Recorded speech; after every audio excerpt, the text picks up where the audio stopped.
Welcome back to my channel which is Shri BH biology tutorials. Student, आज के इस video के अंदर हम बात करेंगे sexual reproduction in flowering plants के एक नेक्स्ट टॉपिक के बारे में, और वो टॉपिक है structure of pollen grain. Pollen grain की स्ट्रक्चर कैसी होती है उसके बारे में।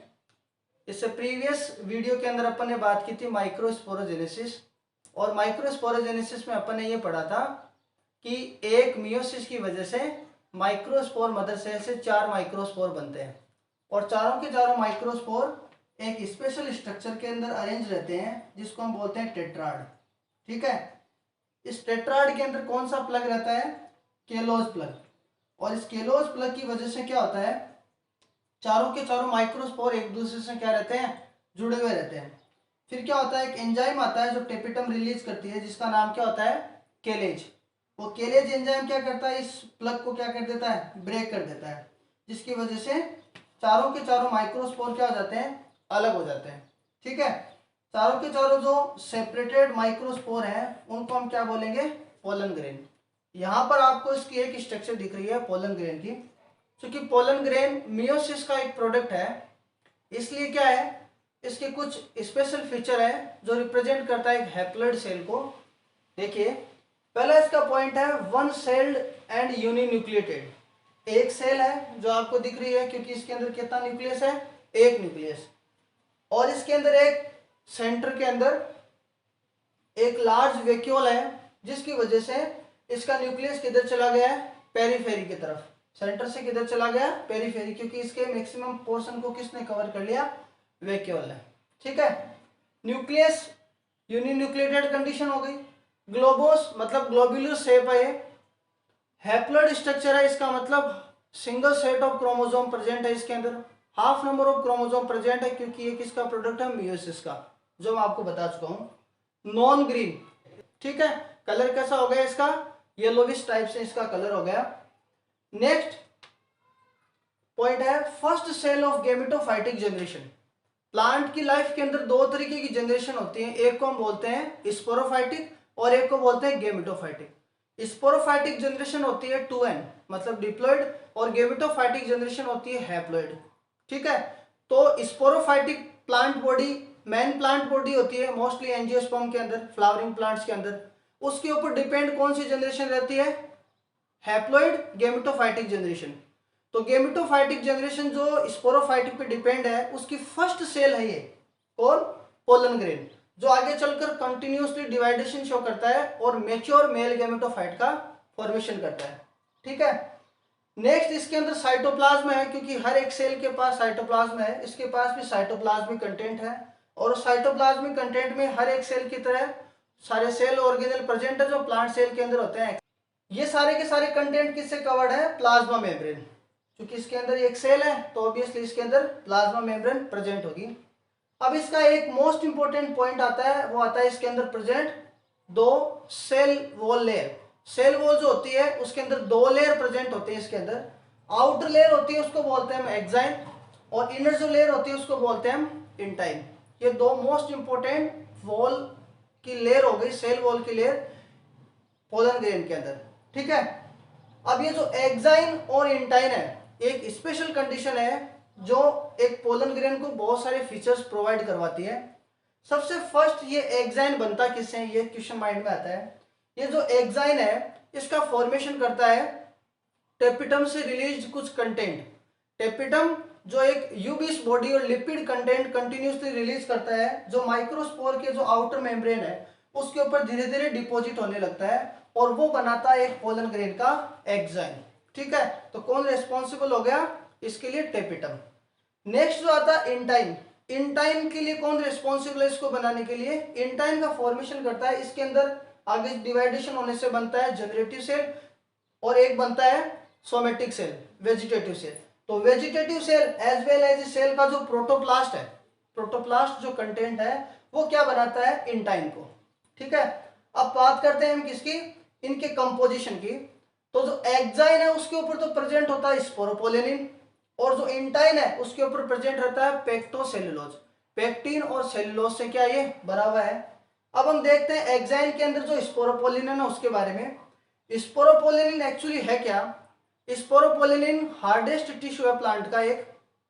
हार्डेस्ट टिश्यू का मतलब इसका फॉर्मेशन कैसे होता है, इसका फॉर्मेशन होता है कंटिन्यूसली लिपिड के जो कंटेंट है वो इसकी आउटर मेम्ब्रेन के ऊपर कंटिन्यूसली डिपॉजिट होते रहते हैं, आउटर वॉल के ऊपर डिपॉजिट होते रहते हैं, इसलिए इसका फॉर्मेशन होता है स्पोरोपोलिनिन का। Sporopollenin actually oxidative polymer of carotenoids है।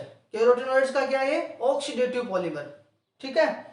इसका फंक्शन क्या है, ये प्लांट को क्या करता है, प्लांट के पोलन ग्रेन को रेजिस्टेंस प्रोवाइड करता है। रेजिस्टेंस किससे प्रोवाइड करता है, बायोटिक और एबायोटिक फैक्टर।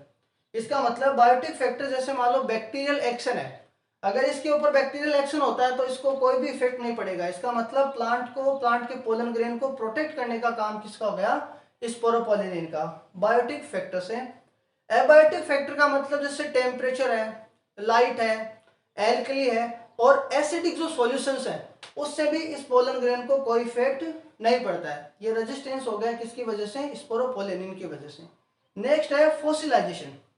तो लॉन्ग टाइम के लिए ये प्रिजर्व रह सकता है as a fossils just because of presence of outer wall of sporopollenin. Outer wall के ऊपर थिकनिंग होती है स्पोरोपोलिनिन की, इसकी वजह से लॉन्ग टाइम तक क्या रह सकता है, एज ए फॉसिल्स ये रह सकता है।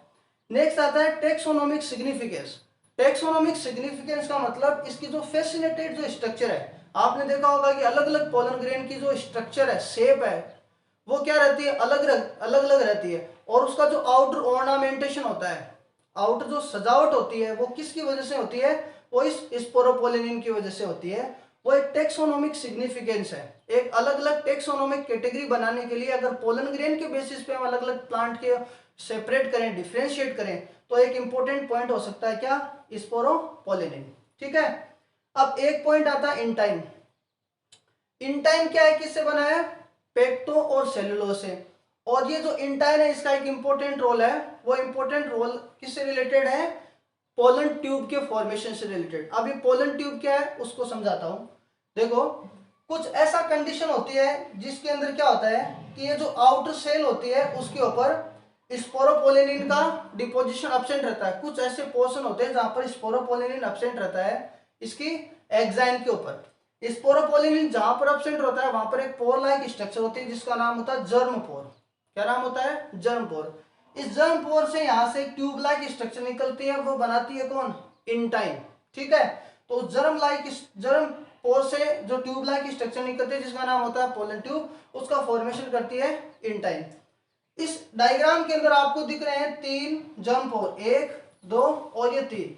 तो इसका मतलब ये जो पोलन ग्रेन है अपन ने बनाया डाइकोट का, अगर मोनोकोट होता तो यहाँ पर अपन को कितने जर्म पोर मिलते, 1, और वो भी एक फ्यूरो के रूप में प्रेजेंट रहता है, एक दरार के रूप में रहता है मोनोकोट के अंदर।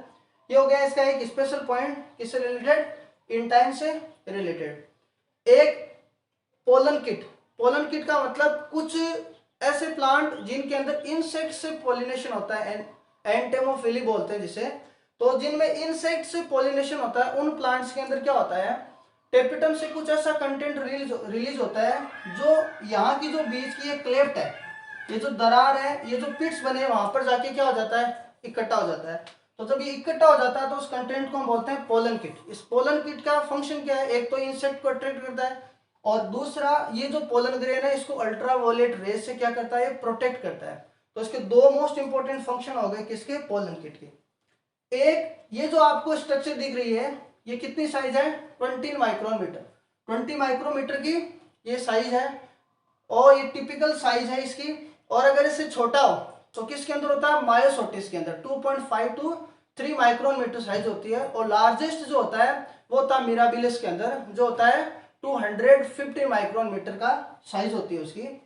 नेक्स्ट ये जो पूरी स्ट्रक्चर है इसकी मॉर्फोलॉजी के बारे में स्टडी करना, उसको हम बोलते हैं पेलिनोलॉजी। तो पोलन ग्रेन की स्ट्रक्चर को हम बोलते हैं पोलन ग्रेन की स्ट्रक्चर की स्टडी करना, मॉर्फोलॉजी की स्टडी करने को हम बोलते हैं पेलिनोलॉजी। इस तरीके से अपन ने इसके कुछ इंपॉर्टेंट पॉइंट पढ़े about related to pollen grain. अब जैसे जैसे इसके अंदर डिवाइडेशन होता है, ये 2 सेल बनाता है, फिर कंटिन्यूसली इसके अंदर डेवलपमेंट होता है, उसको बोलते हैं डेवलपमेंट ऑफ मेल गैमेटोफाइट, जो अपन नेक्स्ट वीडियो के अंदर डिस्कस करेंगे। आई होप ये वीडियो आपको पसंद आया होगा। अगर ये वीडियो अच्छा लगा तो चैनल को सब्सक्राइब करना और वीडियो को लाइक करना। Thank you so much.